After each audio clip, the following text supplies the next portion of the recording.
September 1st, 1943, Rabaul Airfield, New Britain. Sweat drips in the humid dawn.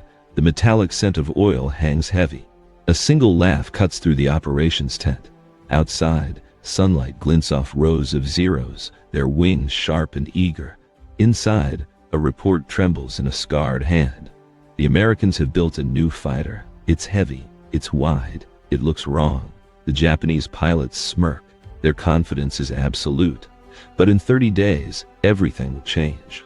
How does a nation's pride survive when the sky itself turns against it? For 2 years, the Imperial Japanese Navy has ruled the Pacific air. At Pearl Harbor, at Darwin, over the Philippines, the Zero has been untouchable. Its pilots are legends. Their victories are measured in impossible ratios. The Americans, the British, the Dutch, all have fallen. The Zero is more than a machine. It is a myth, a symbol of invincibility. Every ounce of weight has been sacrificed for speed, for agility, for the perfect kill. No armor, no self-sealing tanks, even radios are stripped away. The Zero is a sword, and its pilots are samurai. But now, rumors drift in with the morning breeze. The Americans have a new fighter, the F6F Hellcat. It weighs twice as much as a Zero. Its engine is a brute, its body thick and ungainly. In a turning fight, the Zero will always win. The Hellcat is just another American mistake. Heavy, slow, clumsy. The pilots laugh. They have seen this before. They are certain. September 30th, 1943, Marcus Island. Petty Officer Fukui squints into the sun. At first he thinks they are bombers, but as they turn, the silhouette is unmistakable. A single engine, massive fuselage, stubby wings, the Hellcat. He rolls into a diving turn, expecting the American to blunder straight ahead.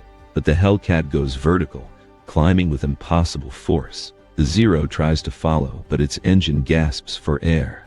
The Hellcat hangs in the sky, then drops like a hammer. Fukui's Zero limps home, riddled with holes. His wingman never returns. The myth cracks. October 5th, 1943, Wake Island. The air is thin at 20,000 feet. 12 Zeros dive from above, certain of victory. Below, 12 Hellcats hold formation, their blue paint gleaming against the clouds. The Zeros attack, guns blazing. The Hellcats absorb the punishment. Armor plates shield the pilots. Self-sealing tanks shrug off bullets. The Zeros exhaust their ammunition, but the Hellcats are just beginning. They climb, using their weight as a weapon. At 25,000 feet, the Zero's engine falters. The Hellcat's power is undiminished. They dive, strike, and climb away. 8 Zeros fall. No Hellcats are lost.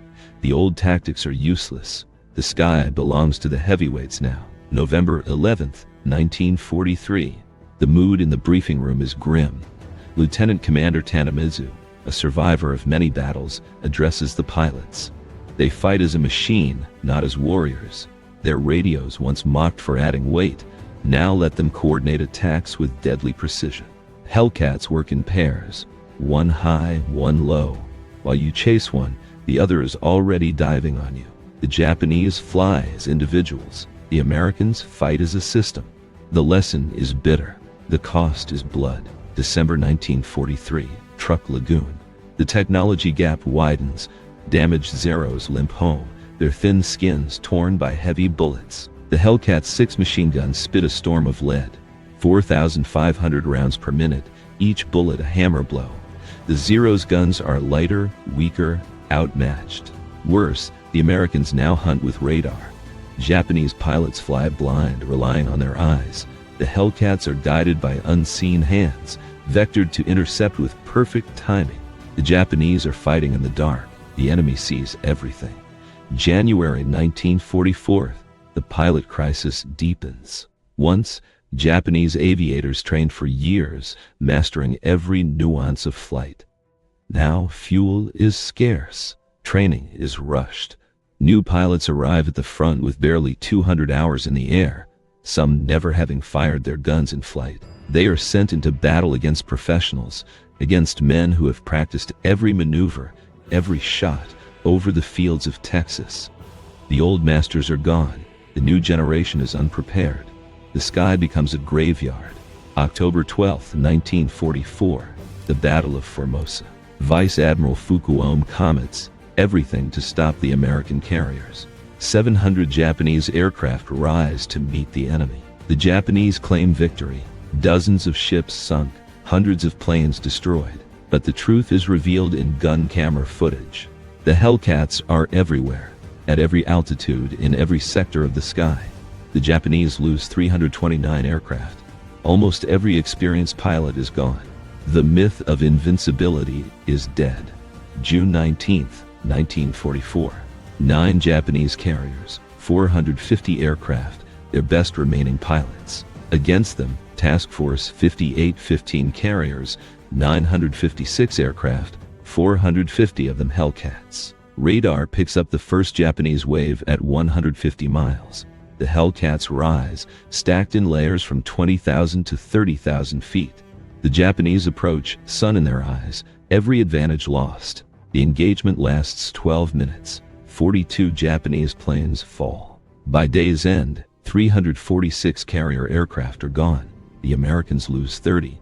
In the ready rooms, pilots call it the Marianas Turkey Shoot. The enemy is helpless, cut down like game birds. October 24, 1944, the Battle of Leyte Gulf. Commander David McCampbell leads 7 Hellcats against 60 Japanese aircraft. The sky is chaos, tracers, smoke, burning oil. McCampbell shoots down 9 planes in 90 minutes. His wingman claims 6 more. 7 American fighters rout 60 attackers. The Japanese Air Force is broken. The psychological collapse follows. Surviving Japanese pilots speak of Hellcat psychosis. The enemy is everywhere, invisible, invincible. Training hours plummet. New pilots receive only days of instruction. Kamikaze missions become the last resort. The Hellcat is no longer just a fighter. It is a wall of steel, a machine that turns hope into despair. April to June, 1945, Okinawa, Operation Iceberg. The Japanese launch 1,900 kamikaze sorties. The Hellcat becomes the shield, intercepting suicide planes before they reach the fleet. Lieutenant Valencia's division perfects the mowing machine. 4 Hellcats sweeping through enemy formations, each pilot covering his sector, one pass after another. The numbers are staggering. Hellcats fly 38,000 sorties, claim 2,351 victories, lose only 249. 80% of kamikazes are stopped. The fleet survives. The cost for Japan is unbearable. By 1945, the technology chasm is unbridgeable. The F6F-5 Hellcat is even deadlier. Water injection boosts power, rocket launchers add punch, new gun sights make every shot count. Japanese aces, legends like Saburo Sakai, find themselves outflown, outgunned, outnumbered. Even their best maneuvers are useless. The Hellcat follows, relentless, casual, unstoppable. Survival becomes a matter of luck, not skill. By war's end, the Hellcat has destroyed 5,223 enemy aircraft, lost only 270 in combat, produced 305 American aces. ND accounted for 3/4 of all Navy air-to-air victories. Of 18,000 Japanese naval aviators, fewer than 100 experienced pilots remain. The rest are gone, lost to the sky, to the sea, to the relentless mathematics of modern war. The kamikaze becomes the final, desperate answer. Conventional attacks are suicide. The Hellcat will destroy them. Only by becoming the weapon itself can a pilot hope to strike a blow. The logic is brutal. If death is certain, let it have meaning. On October 25, 1944, the first official kamikaze mission is launched. The next day, Japan's greatest ace, Hiroyoshi Nishizawa, dies as a passenger, shot down by Hellcats. The cycle is complete. The sword is broken by the machine. August 15, 1945, Atsugi Airfield. The war ends. The WW2 voice crackles over the radio. Around Captain Minoru Genda, the remnants of Japan's Air Force sit in silence, teenagers with 40 hours of flight time. Aircraft patched together from scraps, empty tanks, empty tanks. That same day, an American Hellcat claims the last aerial victory of the war, ending the Pacific Air Campaign with a final, merciless burst. The occupation begins. 12 Hellcats land at Atsugi. Japanese pilots and mechanics gather to see the machine that destroyed their world. An American ace demonstrates its power, loops, rolls, climbs that would tear a Zero apart. The Japanese are silent. The truth is undeniable. The Hellcat is not just a plane. It is a system, a product of industrial might, of interchangeable parts, of relentless production. The Zero was a masterpiece. The Hellcat is a miracle of scale. Japanese engineers study the captured Hellcats. They find precision, standardization, power beyond anything they could build. Professor Jiro Horikoshi, designer of the Zero, admits the truth. Japan built for 1941. America built for 1945. The sword met the machine. The numbers tell the story.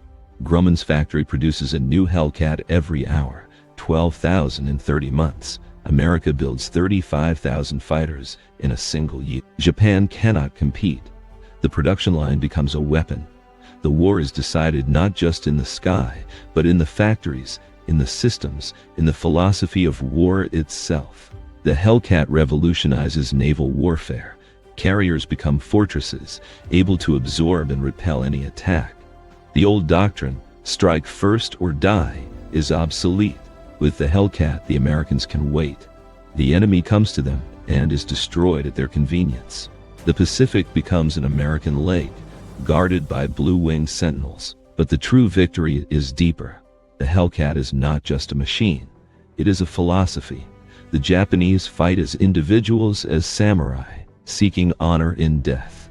The Americans fight as a system, seeking victory through efficiency, through preservation, through overwhelming force. The old ways cannot adapt. The new ways cannot be stopped. In 1962, veterans gathered to remember. The American ace says it simply, the Hellcat won the Pacific Air War. The Hellcat was a superior weapon system. We brought swords to a gunfight. By the time we understood, it was too late. The final reckoning is mathematical. 19-to-1 kill ratio. 12,000 Hellcats. 6,000 Zeros. 5,000 American pilots trained. Fewer than 100 Japanese pilots left. The laughter that greeted the Hellcat's arrival has turned to silence, to loss, to the realization that the future belongs to those who build the better system, not just the better warrior. Epilogue. The war is over, but the lessons remain. The Hellcat's victory is not just a story of machines, but of idea. It is the triumph of adaptation over tradition, of mass over mastery, of the system over the individual. The Japanese pilots who survived did so not by skill, but by the mercy of their enemies. The Hellcat's legacy is written in the empty skies, in the silent airfields, in the knowledge that the world has changed forever. The last laugh belongs to the machine, and it echoes through history.